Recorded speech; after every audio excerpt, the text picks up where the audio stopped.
नमस्कार, मी संघमित्रा. संघमित्राज रेसिपीमध्ये तुम्हा सगळ्यांचं खूप खूप स्वागत. आषाढ महिना चालू आहे तेव्हा आज मी तिखट पुऱ्या बनवणार आहे. तसं तिखट पुऱ्या बनवायला अतिशय सोप्या आहेत, खूप लवकर बनून तयार होतात आणि अतिशय कमी एकदम मोजक्या साहित्यामध्ये बनून तयार होतात.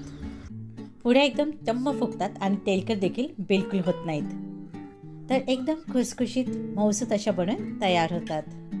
पुऱ्या साधारणतः 8 ते 10 दिवस टिकतात. तुम्ही मुलांच्या टिफिनसाठी देखील देऊ शकतात.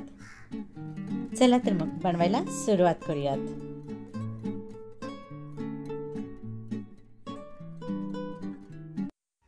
सगळ्यात सुरुवातीला आपल्याला इथे एक वाटण तयार करून घ्यायचे. त्याच्यासाठी मी इथे मुठभर कोथिंबीर घेतली. सोबत 15-20 लसणाच्या पाकळ्या घ्यायच्या आहेत. 1 टीस्पून ओवा घ्यायचा आहे. 1 टीस्पून जिरे घ्यायचे आहेत. 6 ते 7 हिरव्या मिरच्या घ्यायच्या आहेत. याने चव खूप छान येते. मिरचीचं प्रमाण तुम्ही तुमच्या आवडीनुसार थोडंफार कमी जास्त करू शकतात.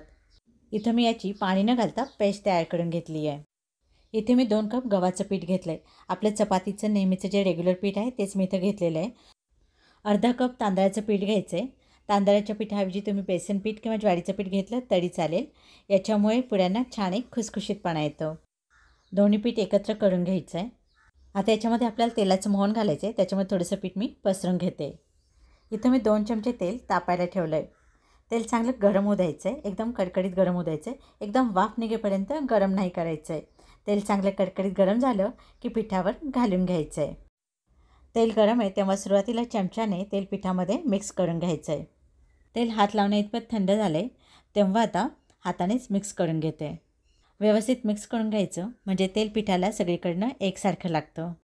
व्यवस्थित मिक्स करून झालं आहे. आता याच्यामध्ये काही मसाले घालून घ्यायचे आहेत. अर्धा टीस्पून हळद घालून घ्यायची आहे. 2 टेबलस्पून तीळ घालून घ्यायचे आहेत. तिळाचं प्रमाण तुम्ही थोडंफार कमी जास्त करू शकतात. नंतर चवीपुरतं मीठ घालून घ्यायचं आहे.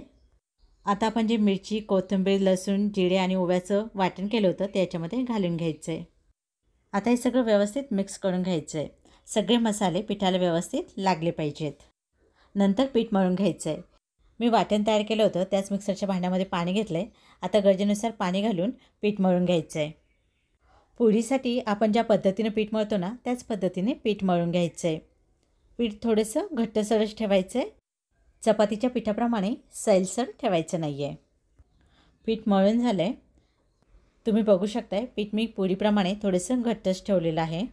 आता याला परत वरतून तेलाचा हात लावायची काही गरज नाही आहे. फक्त याला 5 मिनटं बाजूला ठेवायचं आहे आणि नंतर पुऱ्या लाटायला घ्यायच्या आहेत. तुम्हाला पुरी कुठल्या साईजची लाटायची त्याच्यानुसार पिठाचा एक पेढा काढून घ्यायचा आहे. हातावर पहिले एकसारखा करून घ्यायचा आणि नंतर लाटायला घ्यायचा. तुम्ही याप्रमाणे एक एक करून पुरी देखील लाटू शकतात किंवा एक मोठी चपाती लाटून घ्यायची. नंतर वाटीने पुऱ्या कट करून घ्यायच्या. मी तर पुरी लाटताना तेल किंवा पीठ काहीच लावलेलं नाही आहे. शक्यतो पीठ लावू नका, नाहीतर तेलात तळताना पीठ तेलामध्ये पडून तेल खराब होतं.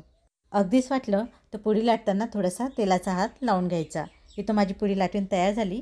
तुम्ही बघू शकता ह्या पद्धतीने अशी त्याची जाडी ठेवायची. चपातीपेक्षा किंचितशी जाड. या पद्धतीने मी आधी सगळ्या पुऱ्या लाटून घेते आणि मग नंतर सोबतच तळायला घेते. मी इथं तेल तापायला ठेवलं होतं. आता तेल बरोबर तापलं की नाही हे बघण्यासाठी मी पिठाचा एक छोटासा गोळा सुरुवातीला टाकून बघितला. पिठाचा गोळा टाकल्याबरोबर बुडबुड येऊन लागलीच वरती आला आहे. तुम्ही बघू शकता बिलकुल करपला नाही, म्हणजे आपलं तेल योग्य प्रमाणात तापलेलं आहे. आता याच्यामध्ये पुरी सोडून घ्यायची. पुरी तळताना तेल मध्यम गरमच ठेवायचं. एकदम तेलाची वाफ येईपर्यंत गरम नाही करायचं आहे. पुरी तेलामध्ये सोडली की लागलीच पलटायची नाही, तर त्याच्यावर ह्या पद्धतीनं असं साईडनी तेल टाकायचं. पुरी लगेच टम्म फुलते. पुरी टम्म फुलली की तिला पलटायचं आणि पुरी तांबूस रंगावर तळून घ्यायची.